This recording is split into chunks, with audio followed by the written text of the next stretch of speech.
How to delete Facebook account. If you wish to delete your Facebook account, it's very simple for us to do so. Make sure to just launch the Facebook application on your device, and the UI has changed a little bit on Android devices. What you have to do is tap the three lines icon located from the top left of the screen here, scroll down and tap on Settings and Privacy, followed by the Settings option again. Now from here, go to the option Account Center from the very top of the screen. Then from there, you might want to simply scroll down, so just give it a couple of seconds to load itself.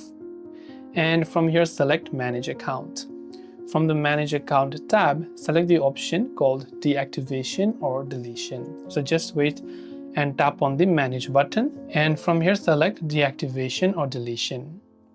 And select the option called Delete. If deleting is what you're looking for, then tap on the Continue button. Then from there, what you have to do is make sure to simply see everything that's going to be deleted when you delete your Facebook account. So select that. Then after you've done that, finally you have to enter your password, and once you enter your password, your Facebook account will be successfully deleted. This way you can delete your Facebook account. Hope this video helped you out.